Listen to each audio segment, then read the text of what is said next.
Meu nome é Helena, tenho 68 anos e 3 dias atrás, minha filha Juliana e meu genro Ricardo me deixaram no aeroporto de Guarulhos com apenas $10 no bolso, como se eu fosse lixo descartável.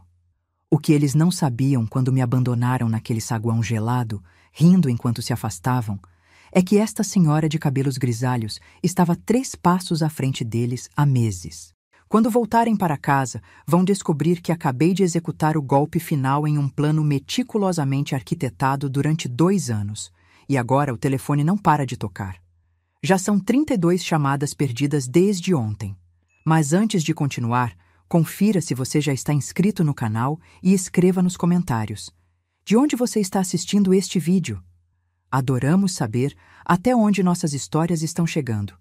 Tudo começou quando Pedro, meu marido há 45 anos, faleceu de câncer. Juliana me convidou para morar com ela e Ricardo em São Paulo. Só até você se reorganizar, mãe, disse minha única filha com o que parecia genuína preocupação.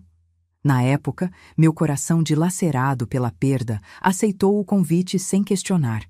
Vendi minha pequena casa em Belo Horizonte e me mudei para o apartamento deles. Naquela época, não percebi os olhares que trocavam quando achavam que eu não estava olhando. Os suspiros impacientes quando eu levava mais tempo para subir as escadas. As conversas sussurradas na cozinha tarde da noite. O dinheiro da venda da minha casa, 320 mil barrais, foi depositado em uma conta conjunta que Juliana sugeriu abrirmos. É mais seguro, mãe. Assim eu posso te ajudar a administrar enquanto você se adapta. Que erro terrível eu cometi ao confiar nela. Os primeiros sinais começaram sutis. Pequenos desaparecimentos do dinheiro. Uma transferência aqui, outra ali. Quando questionava, Juliana sempre tinha uma explicação pronta. Ah, mãe, aquilo foi para o condomínio extra, ou tivemos que fazer um conserto no carro. Em 3 meses, 50 mil dirhams haviam sumido. Em 6 meses, eram 120 mil dirhams. Enquanto isso, eu dormia no quartinho dos fundos, comia as sobras do jantar deles e ouvia Ricardo reclamando quando eu usava o ar-condicionado. Você precisa economizar, dona Helena. Conta de luz não está fácil. Economizar.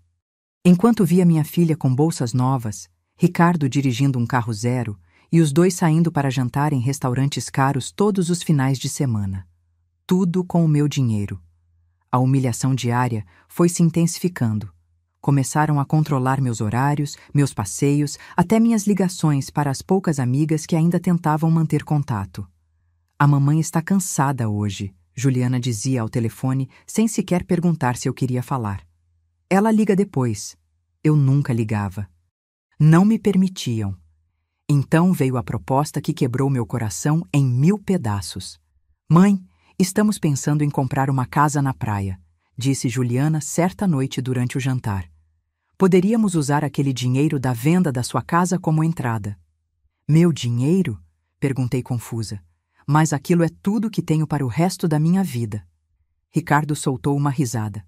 Dona Helena, a senhora vai morar com a gente para sempre. Para que precisa de tanto dinheiro guardado? Foi naquela noite, olhando para os olhos gananciosos da minha própria filha, que eu entendi. Eu não era mais mãe, avó ou sogra. Eu era um obstáculo entre eles e meu dinheiro. E obstáculos são removidos. Comecei a notar outros sinais alarmantes. Documentos do banco aparecendo para eu assinar, sempre com pressa, sempre com explicações vagas. É só uma atualização cadastral, mãe. Assinando aqui você não precisa ir pessoalmente ao banco. Uma vez, peguei Ricardo fotografando minha assinatura quando achava que eu estava dormindo. No dia seguinte, fingi um tropeço e consegui dar uma olhada em seu computador. Lá estavam. Várias tentativas de copiar minha assinatura em um documento de transferência total da minha conta para a deles. Eu sabia que precisava agir. E rapidamente. Mas como uma idosa sozinha poderia enfrentar 2 pessoas mais jovens, determinadas a tomar tudo que eu tinha? Foi quando me lembrei do conselho que Pedro sempre me dava. Helena, quando estiver encurralada, não lute contra a correnteza. Nade para o lado e deixe-a passar. Então, parei de lutar. Parei de questionar os gastos. Comecei a demonstrar pequenos lapsos de memória. Filha, que dia é hoje mesmo? Ricardo, Eu já tomei meu remédio hoje? Deixava coisas fora do lugar. Queimava levemente o arroz. Eles trocavam olhares de confirmação. A velha estava mesmo ficando gagá. Perfeito para seus planos. Enquanto isso, em minhas raras saídas ao médico, sempre acompanhada por um deles, eu colocava meu plano em ação. Primeiro, abri secretamente uma conta em outro banco, usando o endereço da minha antiga vizinha de Belo Horizonte. Depois, entrei em contato com um advogado especializado em direitos dos idosos. Mostrei a ele extratos, gravações de conversas feitas escondidas, fotos dos documentos que tentaram me fazer assinar. Isso é crime, dona Helena, disse Dr. Maurício, ajeitando os óculos enquanto examinava as provas. Abuso financeiro contra idosos. Podemos pedir prisão preventiva. Mas eu não queria minha filha na cadeia.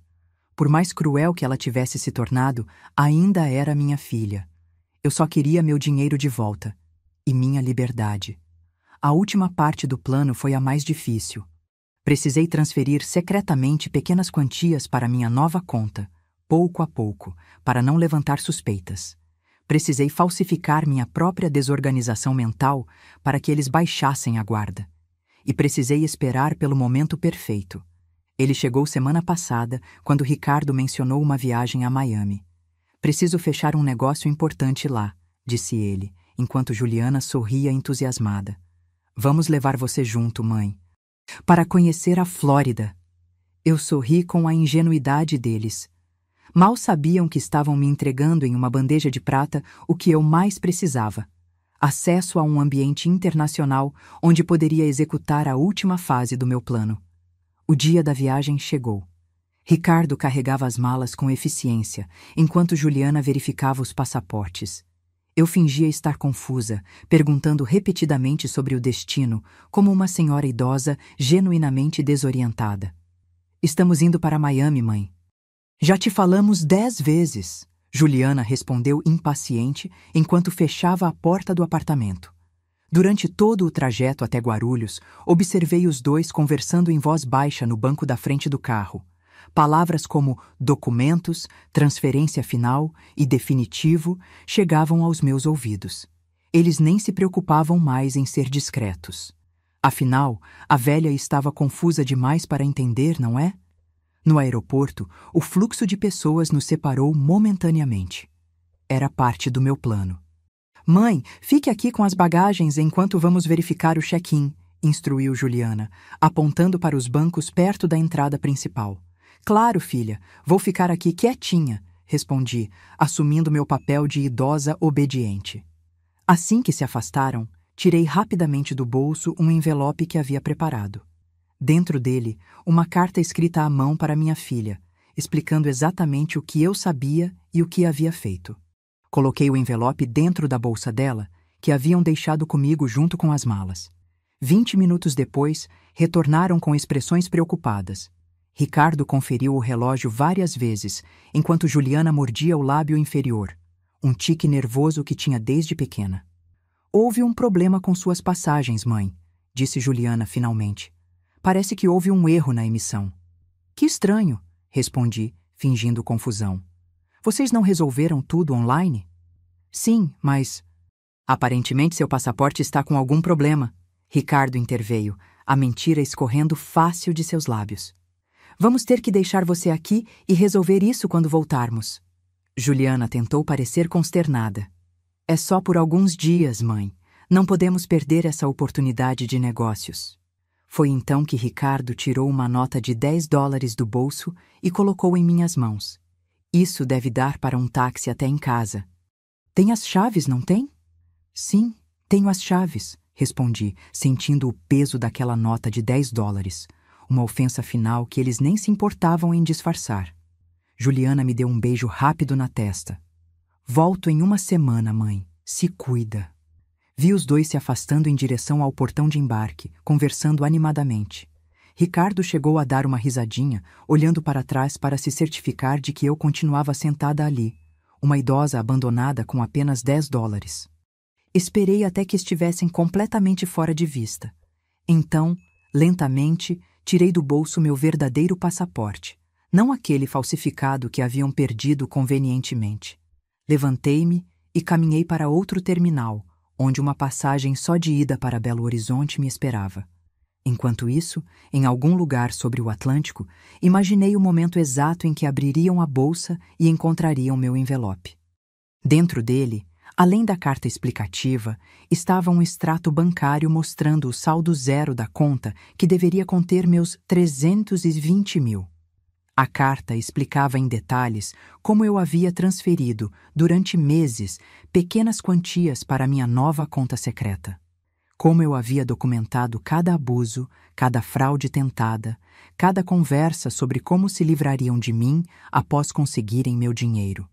Como eu havia entregado cópias de tudo para meu advogado, com instruções para processar ambos caso algo me acontecesse. E, finalmente, como eu havia cancelado suas passagens de volta ao Brasil. Eles estavam presos em Miami, sem dinheiro, pois seus cartões de crédito, alimentados pelo meu dinheiro, haviam sido cancelados. Com um apartamento que agora estava fechado, pois eu havia trocado todas as fechaduras antes de sairmos. Enquanto embarcava no voo para Belo Horizonte, senti uma mistura de tristeza e alívio. Triste por ter uma filha capaz de tal crueldade, mas aliviada por ter recuperado não apenas meu dinheiro, mas minha dignidade. Em Belo Horizonte, minha antiga vizinha e amiga Dona Cecília me esperava. Seu abraço sincero foi o primeiro gesto genuíno de carinho que recebi em anos. "E agora, Helena?" Ela perguntou enquanto me ajudava com a pequena mala. "Agora vou reconstruir minha vida", respondi. Longe deles. Foi na casa de Dona Cecília que comecei a receber as ligações. Primeiro uma, depois 2, então 10, 20. O telefone não parava. Juliana e Ricardo, desesperados em Miami, tentando entender como uma velha confusa havia conseguido virar o jogo contra eles. No 32º toque, finalmente atendi. "Como você pôde?" gritou Juliana do outro lado da linha. Sua voz tremia entre raiva e pânico. "Estamos presos aqui, sem dinheiro, sem..." "Como eu pude?" Interrompi calmamente. "A pergunta é, como vocês puderam? Sou sua mãe, Juliana." O silêncio do outro lado foi momentâneo, logo substituído pela voz de Ricardo. "Dona Helena, vamos resolver isso. Foi tudo um mal-entendido. Nós só queríamos..." "Roubar uma idosa?" Completei. "Abandonar sua mãe e sogra no aeroporto com $10 depois de roubar suas economias de uma vida inteira?" O telefone permaneceu silencioso por alguns segundos, antes de Juliana retomar a palavra. Sua voz agora embargada por um choro que eu não conseguia determinar se era genuíno ou apenas mais uma manipulação. "Mãe, você não entende. Estamos desesperados aqui. O hotel está ameaçando nos expulsar. Não temos como voltar. Nossos cartões foram bloqueados." "Que interessante", respondi, mantendo minha voz calma. "É exatamente assim que eu me sentiria se tivesse conseguido me abandonar naquele aeroporto, não é mesmo? Desamparada, sem recursos, traída." "Foi ideia do Ricardo", ela gritou, buscando uma saída fácil. Típico dela, sempre transferindo culpas desde criança. "Ele disse que era o único jeito de resolvermos nossas dívidas." Ouvi Ricardo protestar ao fundo, iniciando uma discussão entre eles. Era surreal testemunhar como um casal, aparentemente unido na crueldade, se fragmentava rapidamente quando confrontado com as consequências. "Vocês têm exatamente 3 opções", interrompi, usando um tom que não admitia contestações. "Primeira, consigam dinheiro com amigos para voltar ao Brasil e enfrentem um processo criminal por abuso financeiro contra idosos, com todas as provas que reuni nos últimos 2 anos. O silêncio do outro lado me indicou que estavam ouvindo com atenção. "Segunda, encontrem trabalho aí mesmo e recomecem a vida nos Estados Unidos. Talvez limpar banheiros em Miami seja uma boa lição sobre honestidade." "Você não pode fazer isso conosco", protestou Ricardo. "É sua família." "Família?", questionei, sentindo uma dor profunda ressurgir. "Foi o que pensei quando me mudei para seu apartamento depois que Pedro morreu. Quando confiei minhas economias, quando acreditei que vocês se importavam comigo." Deixei o peso daquelas palavras ser absorvido antes de continuar. "A terceira opção é a única que oferece alguma redenção. Admitam o que fizeram. Tudo. sem omissões. Assumam suas responsabilidades e talvez com o tempo eu considere ajudá-los a voltar. Não prometo perdão, apenas uma chance de reparação. Mãe, por favor. A voz de Juliana agora soava genuinamente desesperada. Vocês têm 24 horas para decidir. Depois disso, as provas vão direto para a polícia. Desliguei o telefone, minhas mãos trêmulas contradizendo a firmeza de minha voz. Dona Cecília, que havia escutado tudo sentada ao meu lado, segurou minhas mãos. Você foi forte, Helena. Mais forte do que eu seria. Não sei se foi força ou sobrevivência, confessei. Quando percebi que minha própria filha me via como um fardo, como um obstáculo entre ela e meu dinheiro, algo morreu dentro de mim. Naquela noite, revirei memórias de quando Juliana era pequena. Seu primeiro dente, seus passinhos inseguros pela sala, suas tranças que eu fazia todas as manhãs antes da escola. Como havíamos chegado a este ponto? Em que momento minha menininha se transformou em alguém capaz de abandonar a própria mãe em um aeroporto com $10? As horas passaram e o telefone permaneceu silencioso. Mesmo sabendo que era melhor assim, cada minuto sem notícias aumentava um vazio no meu peito. Afinal, por mais magoada e traída que estivesse, Juliana ainda era minha filha. Na manhã seguinte, enquanto tomávamos café, Dona Cecília me entregou o jornal local. Talvez seja a hora de procurar um novo lugar para morar, sugeriu gentilmente. Um recomeço completo. Foi folheando aquelas páginas que encontrei um anúncio. Condomínio para a melhor idade. Moradias independentes com suporte comunitário. Parecia um sinal. Liguei no mesmo instante e agendei uma visita para o dia seguinte. O telefone tocou exatamente às 11h43, quase 24 horas depois do ultimato que dei a Juliana e Ricardo. Respirei fundo antes de atender, preparando-me para mais gritos ou súplicas. Mas o que ouvi foi diferente. Mãe, a voz de Juliana estava calma, quase irreconhecível. Você venceu. Nós fizemos tudo o que você disse. Tentamos roubar seu dinheiro. Planejamos deixá-la no aeroporto. Falsificamos documentos e assinaturas. Gastamos suas economias em futilidades. E... Sua voz falhou por um momento. E não pensamos nem por um segundo em como você se sentiria, abandonada e traída por sua própria filha.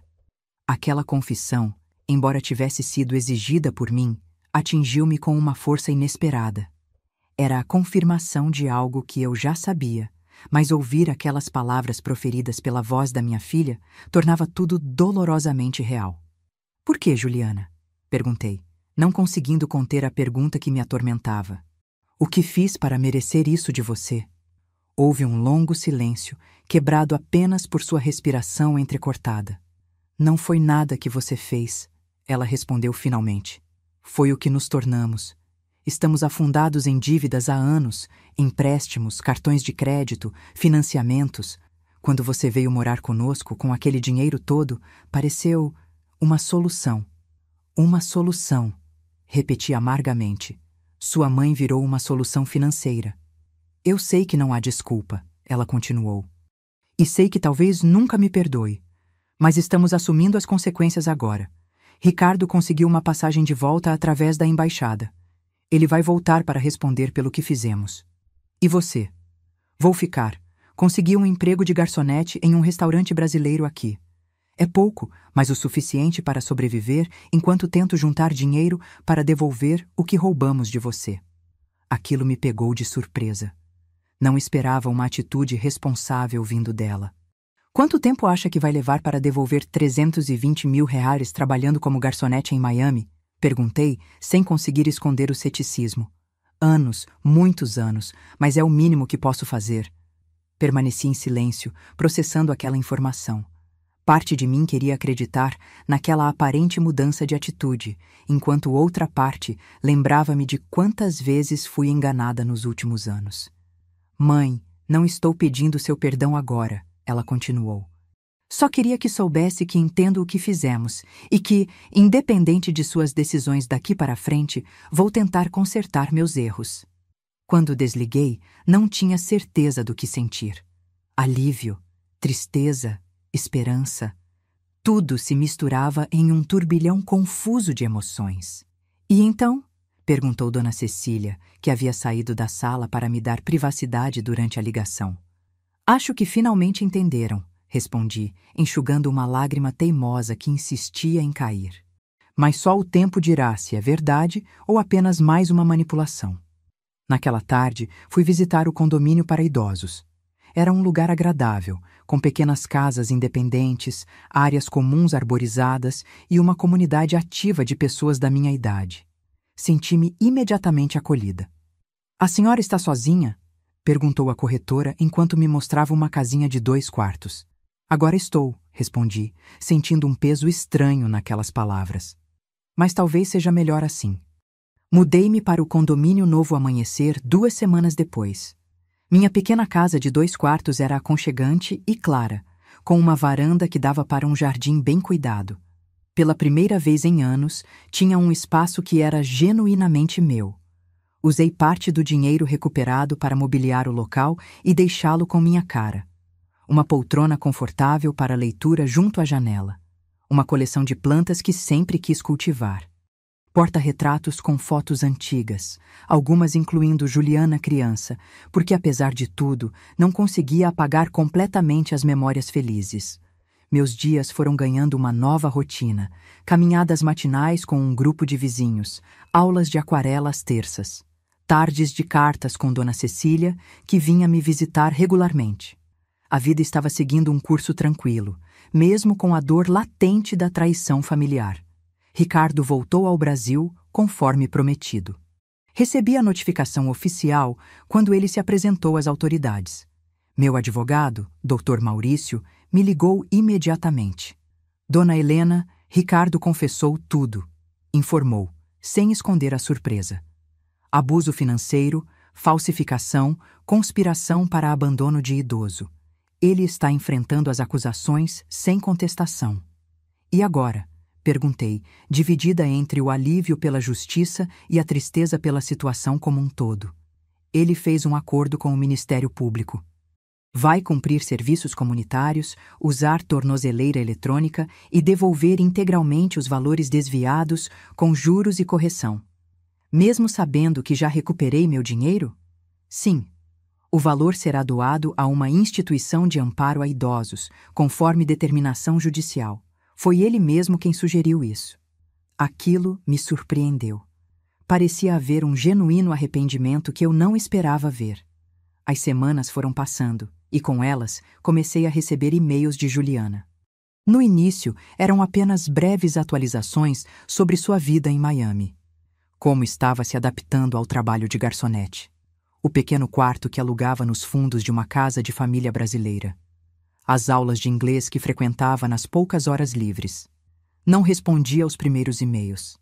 A ferida ainda estava muito aberta, e cada palavra dela me fazia reviver o momento em que me deixaram no aeroporto com apenas $10. Mas então, no 3º mês, algo mudou. Juliana começou a enviar reflexões mais profundas. Memórias de sua infância. Momentos que havíamos compartilhado. Reconhecimentos dolorosos de como havia se tornado uma pessoa que sua própria mãe não podia reconhecer. Hoje atendi uma senhora que me lembrou você. Escreveu em um desses e-mails.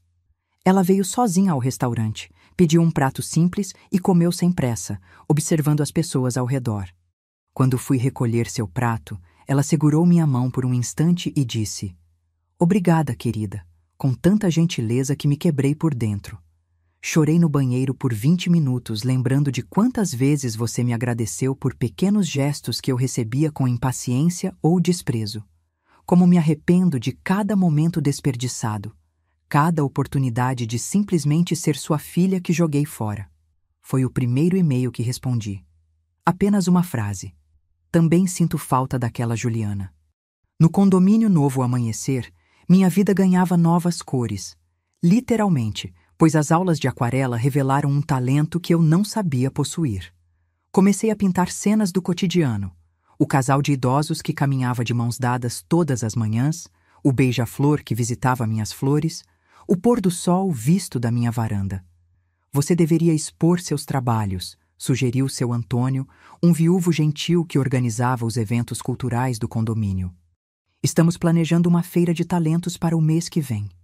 Não sei se tenho coragem, confessei. Nunca mostrei minhas pinturas para ninguém além dos colegas de classe.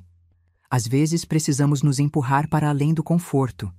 Ele respondeu com um sorriso encorajador, especialmente depois que a vida já nos empurrou tanto. Aceitei o desafio. Durante um mês, pintei com mais dedicação, selecionando as melhores obras para a exposição. Era estranho como esse novo propósito preenchia meus dias com uma satisfação que há muito não sentia. Enquanto isso, a correspondência com Juliana continuava. Ela havia sido promovida a assistente de gerência no restaurante. Estava economizando cada centavo, morando em condições simples, sem luxos. Enviava pequenas quantias mensais para uma conta que abri especificamente para monitorar suas devoluções. Não era pelo dinheiro em si, eu já tinha o suficiente. Era para ver se o compromisso dela se manteria com o passar do tempo. 6 meses após nossa separação no aeroporto, recebi um pacote de Miami. Dentro havia um álbum de fotografias artesanal, com recortes de jornal, ingressos antigos e fotos de nossa família ao longo dos anos. Na primeira página, uma carta manuscrita. Mãe, este álbum contém as memórias de quem fomos um dia. Pessoas que se amavam, que cuidavam umas das outras, que compartilhavam sonhos e decepções. Não sei quando ou como nos perdemos desse caminho, mas sei que fui eu quem deu os passos mais decisivos na direção errada. Cada centavo que devolvo mensalmente não é apenas restituição financeira. É um lembrete constante do valor das coisas que não têm preço. Confiança, respeito, amor familiar. Valores que eu joguei fora em troca de bolsas caras e jantares em restaurantes finos. Não espero seu perdão. Apenas quero que saiba que estou tentando me tornar alguém melhor. Alguém que um dia talvez mereça ser chamada de filha novamente, com amor, mesmo que não mereça retribuição. Juliana. Guardei o álbum na estante, sem conseguir folheá-lo por completo. Era doloroso demais ver aquelas imagens de tempos mais felizes, sabendo como tudo havia terminado. O dia da exposição de talentos chegou. Minhas aquarelas foram dispostas em painéis na área social do condomínio, junto com trabalhos de outros moradores, esculturas em madeira, bordados, poemas emoldurados. Para minha surpresa, várias pessoas pararam para admirar minhas pinturas. Algumas até perguntaram se estavam à venda. A senhora tem um olhar único para os detalhes cotidianos, comentou uma visitante enquanto observava minha aquarela do beija-flor. Consegue capturar a beleza nas coisas simples. Aquelas palavras me tocaram profundamente. Talvez esse fosse meu novo propósito: encontrar e revelar beleza onde outros talvez não vissem. Transformar dor em arte, solidão em contemplação. Foi durante a exposição que recebi uma mensagem de texto inesperada. Parabéns pela exposição, mãe. Seu Antônio me enviou fotos das suas aquarelas. Estão lindas. Juliana. Fiquei paralisada, olhando para a tela do celular. Como Juliana conhecia seu Antônio? Como sabia da exposição? Olhei ao redor e encontrei o senhor conversando animadamente com outros visitantes. Caminhei até ele, tentando controlar o turbilhão de emoções. Seu Antônio, como conhece minha filha? Ele pareceu momentaneamente desconcertado, mas logo sorriu. Ela me encontrou pelo Facebook, dona Helena. Procurou por pessoas que viviam no condomínio e me enviou uma mensagem. Disse que queria saber como a senhora estava, mas tinha medo de perguntar diretamente. E você tem enviado informações sobre mim para ela? Apenas coisas positivas, garantiu. Sobre sua adaptação, suas pinturas, os amigos que fez aqui. Ela parece genuinamente preocupada com seu bem-estar. Aquela noite foi de reflexões intensas.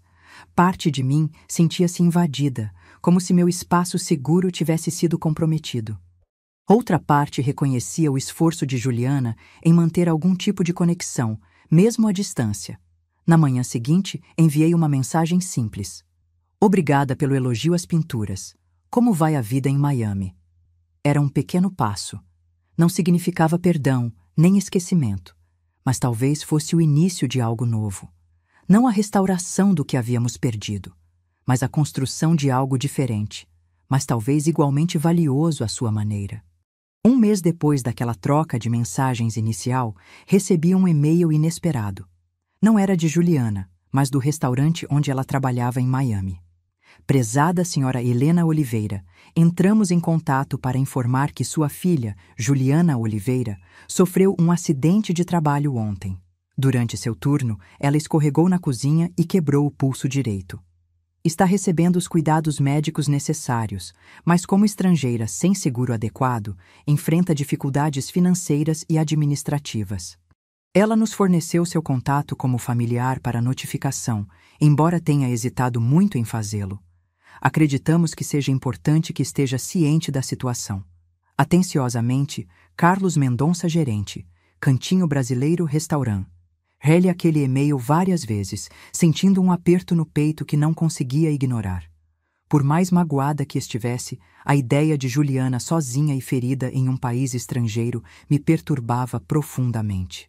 Tentei ligar para ela, mas as chamadas iam direto para a caixa postal.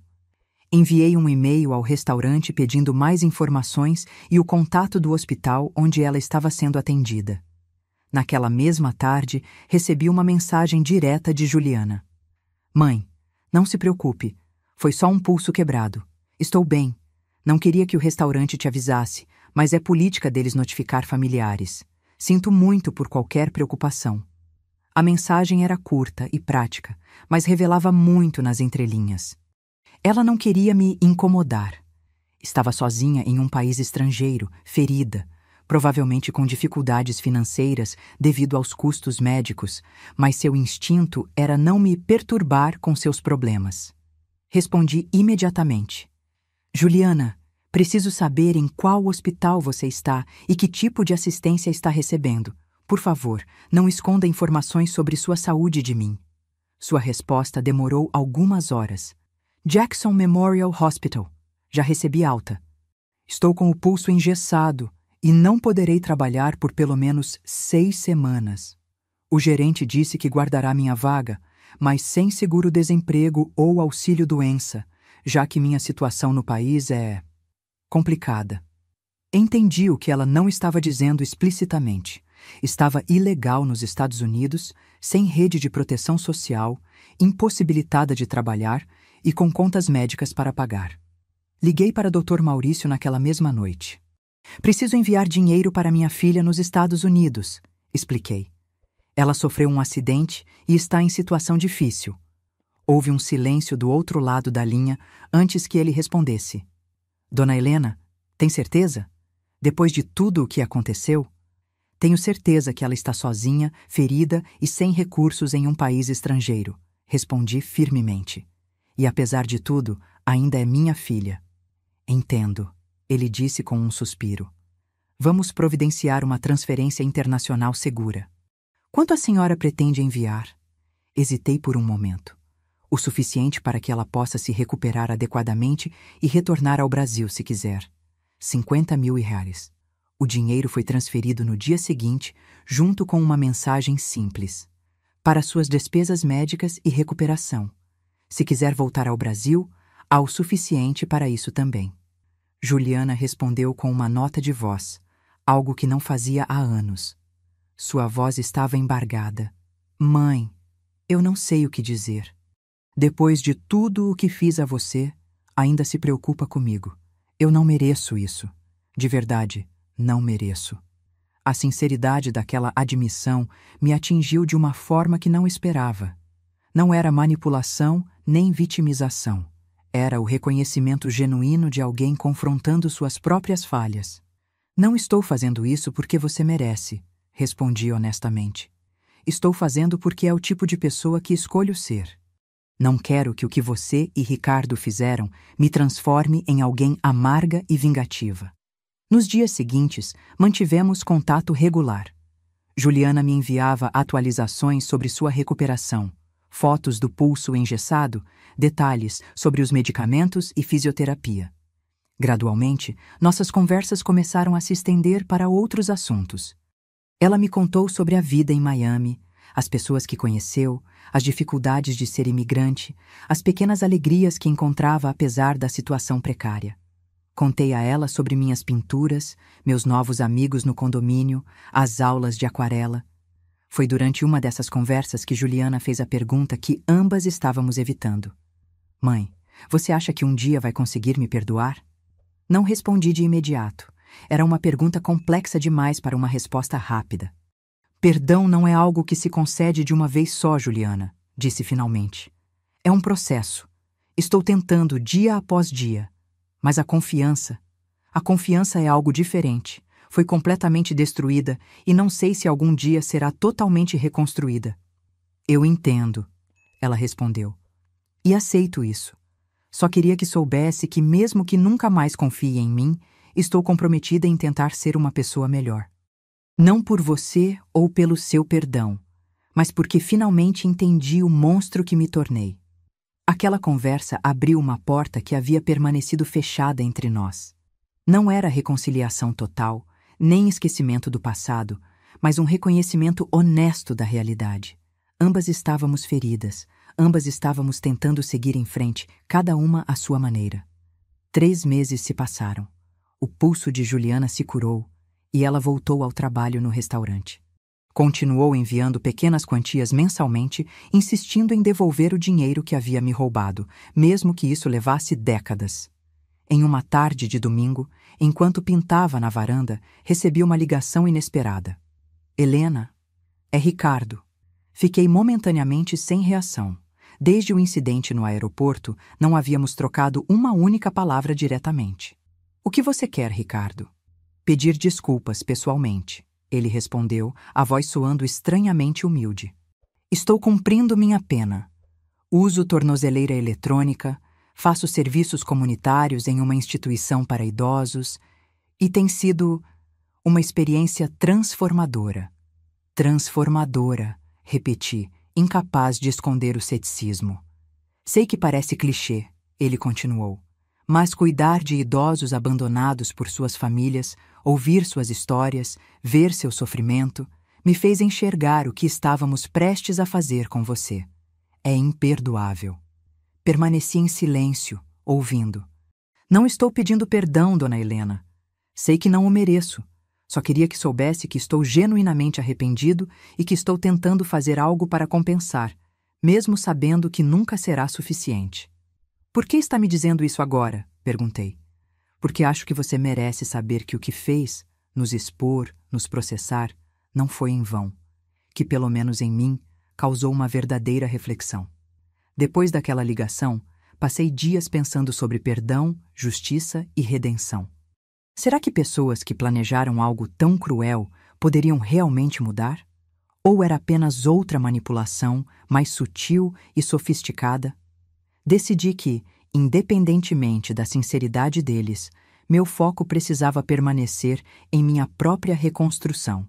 As aquarelas, os novos amigos, minha pequena casa acolhedora. Essas eram minhas conquistas, minha nova vida. Então, em uma tarde chuvosa de abril, exatamente 1 ano após o incidente no aeroporto, recebi uma carta registrada. Era de Juliana. Querida mãe, hoje faz 1 ano desde aquele dia terrível no aeroporto de Guarulhos. 1 ano desde que demonstrei o pior de mim, traindo a pessoa que mais deveria proteger e valorizar. Nestes 12 meses, aprendi mais sobre mim mesma do que em toda a minha vida anterior. Aprendi sobre ganância, sobre como justificamos nossas piores ações, sobre como é fácil perder nossa humanidade quando colocamos posses materiais acima dos laços familiares. Também aprendi sobre consequências, sobre recomeços difíceis, sobre viver com o peso de erros imperdoáveis. Estou enviando junto com esta carta um presente. Não é algo que possa compensar o que fiz, mas é um símbolo do que aprendi e de quem estou tentando me tornar. Com amor e arrependimento eterno, Juliana. Junto à carta, havia um pacote embrulhado com cuidado. Dentro, encontrei um pequeno quadro pintado à mão, uma tentativa de aquarela retratando a fachada da minha casa no condomínio, claramente baseada em fotos que seu Antônio deve ter enviado. Não era tecnicamente perfeito, mas havia sido feito com óbvio esforço e dedicação. No verso da pintura, uma inscrição simples. Lar é onde somos amados incondicionalmente. Sinto muito por ter esquecido isso. Aquela pequena aquarela amadora me tocou de uma forma que presentes caros jamais conseguiriam. Era o esforço genuíno de alguém tentando estabelecer uma conexão, através da arte, que havia se tornado meu refúgio e paixão. Naquela noite, pela primeira vez, tirei o álbum de fotografias que Juliana havia me enviado meses antes e o folheei página por página. Memórias felizes, momentos compartilhados, uma história familiar que, apesar da traição recente, havia existido e sido real. Chorei pelas oportunidades perdidas, pelos sonhos desfeitos, pela família que um dia fomos e nunca mais seríamos. Mas também chorei por algo novo que começava a nascer. Não a restauração do que foi destruído, mas a possibilidade de algo diferente, construído sobre as ruínas, com mais consciência e talvez com mais autenticidade. No dia seguinte, enviei uma mensagem a Juliana. Recebi sua carta e o quadro. Obrigada por ambos. Se estiver interessada, posso te dar algumas dicas sobre técnicas de aquarela. Sua resposta foi quase imediata. Adoraria isso, mãe. Mais do que posso expressar. As semanas seguintes trouxeram uma nova dinâmica à minha relação com Juliana. Começamos a fazer videoconferências semanais onde eu dava instruções básicas sobre pintura em aquarela. Era estranho e reconfortante ao mesmo tempo. Um território neutro onde podíamos nos reconectar sem a pressão imediata do passado. Você precisa respeitar a água, expliquei durante uma dessas sessões, mostrando como o pigmento se espalhava no papel úmido. Não pode controlá-la completamente. Tem que aceitar que ela vai seguir seu próprio caminho e trabalhar com isso, não contra isso. Como relacionamentos, observou Juliana quietamente. Nossos olhares se encontraram através da tela e percebi que estávamos falando de muito mais que técnicas artísticas. Em Miami, Juliana continuava sua vida modesta. Foi promovida a gerente assistente do restaurante, continuava enviando pequenas quantias mensais para mim, que eu secretamente estava guardando em uma poupança separada, e havia iniciado um curso noturno de administração de empresas em uma faculdade comunitária. É difícil estudar depois de um dia inteiro no restaurante, confessou ela durante uma de nossas conversas. Mas quero construir algo sólido aqui. Mostrar para mim mesma que posso conquistar coisas por mérito próprio, não roubando ou enganando. Ricardo continuava cumprindo sua pena no Brasil.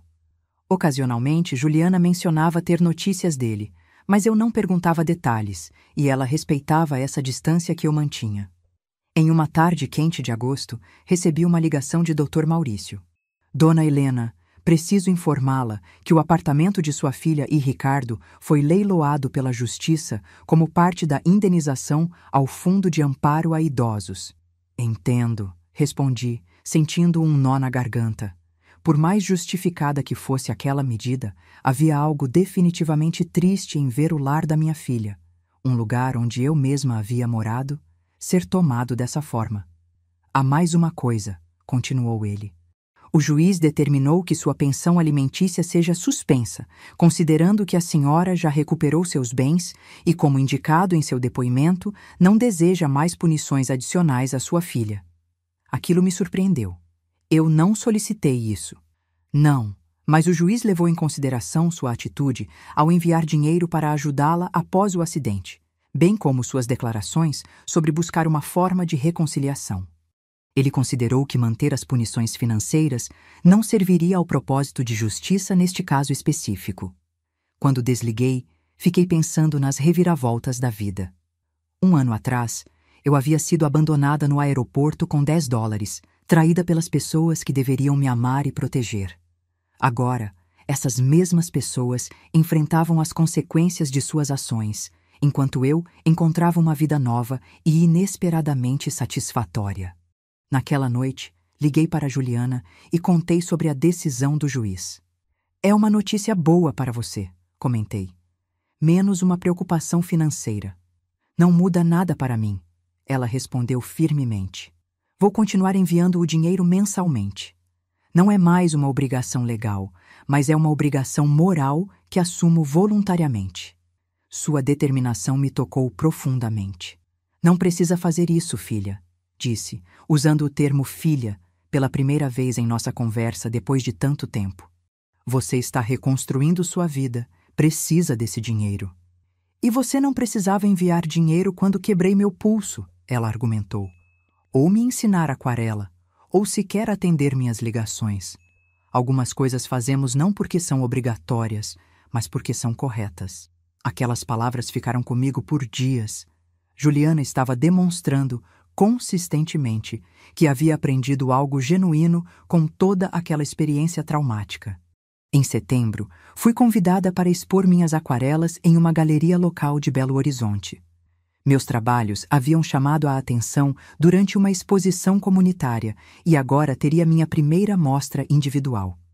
É uma grande honra, comentou seu Antônio quando contei a notícia. Suas pinturas merecem ser vistas por mais pessoas. A preparação para a exposição me manteve ocupada e animada. Selecionei 20 obras, trabalhei em algumas novas especialmente para o evento e auxiliei na criação do catálogo e materiais promocionais. Uma semana antes da abertura, recebi uma mensagem de Juliana. Mãe, pedi uma semana de folga no trabalho. Vou estar em Belo Horizonte para a sua exposição. Se você preferir que eu não apareça, entenderei completamente. Apenas me avise. Aquela mensagem me pegou completamente desprevenida. Juliana estaria disposta a voar de Miami ao Brasil apenas para ver minha exposição de pinturas? Depois de mais de um ano sem nos vermos pessoalmente? Precisei de algumas horas para processar meus sentimentos. Havia ansiedade, sem dúvida. Como seria reencontrar pessoalmente alguém que havia me ferido tão profundamente? Mas também havia curiosidade e, admito, um desejo de ver minha filha novamente, de observar pessoalmente as mudanças que ela alegava ter passado. Você será bem-vinda na exposição, respondi finalmente. Se quiser, pode ficar em minha casa durante sua estadia. Foi uma oferta que surpreendeu até a mim mesma. Convidar Juliana para minha casa, meu espaço seguro, conquistado depois de tanta dor, era um passo significativo. Tem certeza, mãe? Posso facilmente ficar em um hotel. Tenho certeza, respondi. O quarto de hóspedes está pronto. Os dias seguintes foram de preparação dobrada, para a exposição e para a chegada de Juliana. Havia uma parte de mim que ainda esperava uma decepção, que ela cancelaria a viagem no último minuto, ou que chegaria e de alguma forma revelaria que toda aquela mudança era apenas uma elaborada manipulação. Mas na data marcada, às 14h37, a campainha da minha casa tocou. Abri a porta e lá estava ela, minha filha, visivelmente mais magra, com o cabelo mais curto, olheiras pronunciadas, mas com um sorriso nervoso e olhos que imediatamente se encheram de lágrimas ao me ver. Oi, mãe, ela disse, sua voz quase um sussurro. Ficamos ali paradas por um momento, o peso de tudo o que havia acontecido entre nós pairando no ar. Então, sem planejar, abri meus braços. Juliana hesitou por um instante, como se não acreditasse no gesto, antes de se aproximar lentamente e me abraçar. Senti seu corpo tremer com soluços contidos. Eu sinto muito, ela repetia entre lágrimas. Sinto muito, mãe. Eu sei, respondi, sentindo minhas próprias lágrimas escorrerem. Eu sei. Não era perdão completo. Não era esquecimento. Era simplesmente o reconhecimento de que estávamos ali, duas pessoas imperfeitas, tentando encontrar um caminho através da dor que havíamos causado uma à outra. Os dias que precederam a exposição foram de ajustes e redescoberta. Juliana e eu nos movíamos cautelosamente pela casa, como duas pessoas aprendendo uma nova dança, tentando não pisar nos pés uma da outra. Ela observava com genuíno interesse minha rotina no condomínio, meus novos amigos, minha paixão pela pintura. Parecia sinceramente feliz por mim, sem o ressentimento ou inveja que eu temia encontrar. Você floresceu, mãe, comentou uma noite, enquanto me observava adicionar os toques finais em uma aquarela. Nunca te vi tão plena. A adversidade às vezes nos revela partes de nós mesmos que não conhecíamos, respondi, sem tirar os olhos da pintura. Ou nos obriga a olhar para partes que preferíamos ignorar, ela acrescentou baixinho. Nossas conversas frequentemente atingiam esse nível de reflexão, breves, mas carregadas de significado. Aos poucos, fomos construindo uma nova forma de comunicação, baseada não mais nas expectativas ou papéis tradicionais de mãe e filha, mas em duas adultas que compartilhavam um passado doloroso e tentavam encontrar um caminho adiante. Na tarde anterior à exposição, enquanto tomávamos chá na varanda, Juliana abordou o assunto que estávamos evitando. Ricardo perguntou se podia vir também. Ela disse, os olhos fixos na xícara. Disse a ele que não era apropriado, que você precisava de espaço e tempo. Senti um aperto no peito ao ouvir o nome dele. Você ainda mantém contato regular com ele? Ela assentiu lentamente.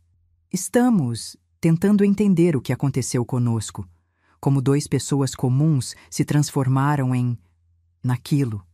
E chegaram a alguma conclusão?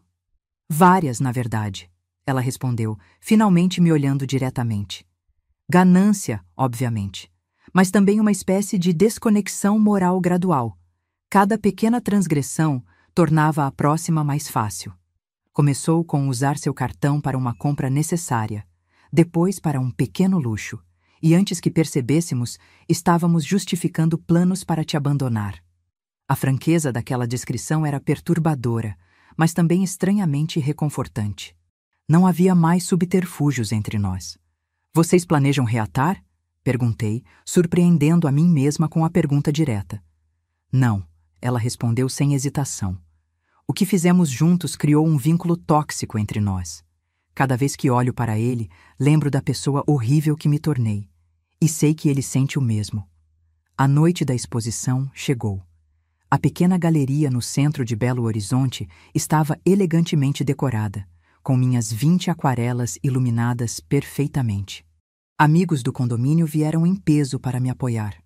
Dona Cecília, ainda mais frágil, mas determinada a estar presente, não soltava meu braço, orgulhosa como se fosse minha mãe. Juliana se manteve discretamente em segundo plano, permitindo que eu aproveitasse meu momento sem complicações. Percebia, observando atentamente cada interação, cada sorriso, cada abraço que eu recebia, testemunhando a vida que eu havia construído sem ela. Esta aqui é particularmente tocante, comentou uma crítica de arte local, parando diante de uma das minhas pinturas mais pessoais. Um banco vazio em um aeroporto movimentado, com figuras borradas passando ao redor. Há tanta solidão e, ao mesmo tempo, tanta possibilidade nesta cena. Obrigada, respondi. Foi inspirada em um momento transformador da minha vida. Juliana, que estava próxima o suficiente para ouvir, desviou o olhar, os lábios apertados em uma linha tensa. Ao final da noite, quando a maioria dos convidados já havia partido, ela se aproximou timidamente. Mãe, estou tão orgulhosa de você. Suas pinturas são... Elas contam uma história de dor, mas também de superação. É realmente inspirador. Obrigada, filha, respondi. E notei como seus olhos se iluminaram ao ouvir aquela palavra. Filha, novamente de meus lábios. No caminho de volta para casa, caminhamos em silêncio lado a lado. A noite estava estrelada e surpreendentemente quente para setembro. Decidi estender minha estadia por mais alguns dias, ela disse subitamente. Se não for incômodo para você. Não é incômodo, respondi. Na verdade, há um lugar que gostaria de te mostrar amanhã. Na manhã seguinte, levei Juliana ao cemitério onde seu pai estava enterrado.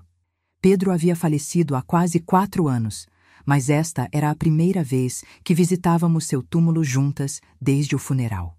Colocamos flores frescas e ficamos ali em silêncio por alguns minutos. Então, sem planejar, comecei a falar. Seu pai sempre acreditou no melhor das pessoas. Mesmo quando decepcionado, ele dizia que todos merecem uma segunda chance. Juliana engoliu em seco, as lágrimas escorrendo livremente por seu rosto. Ele ficaria devastado com o que aconteceu entre nós, continuei.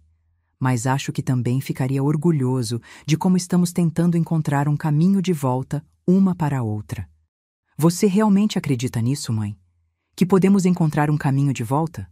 Olhei para ela, minha única filha, a menina que embalei em meus braços, a adolescente que orientei através das dificuldades da vida, a adulta que quase destruiu a minha.